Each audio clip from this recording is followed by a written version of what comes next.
Good, send her in. Yes, sir.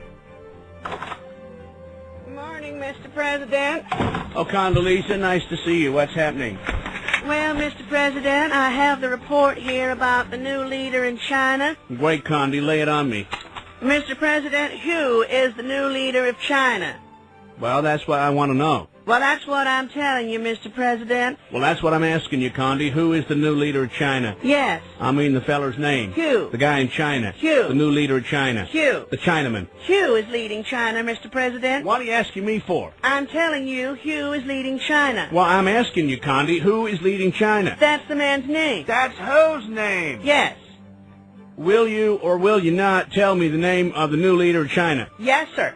Yes, sir. Yasser Arafat is in China. I thought he was in the Middle East. That's correct, sir. Then who's in China? Yes, sir. Yasser's in China? No, sir. Then who is? Yes, sir. Yasser? No, sir.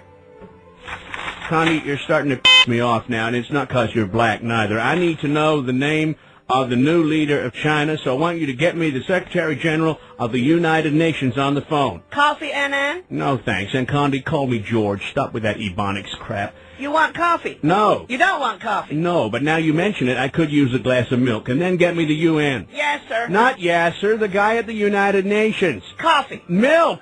Will you please make that call? And call who? Well, who's the guy at the UN? No, who is the guy in China? Will you stay out of China? Yes, sir. And stay out of the Middle East. Just get me the guy at the UN. Coffee. All right, with cream and 2 sugars. Now get on the phone. Hello. Rice here. Rice, good idea. And get a couple of egg rolls, too, Condi. Maybe we should send some to the guy in China and the Middle East. Can you get Chinese food in the Middle East? I don't know.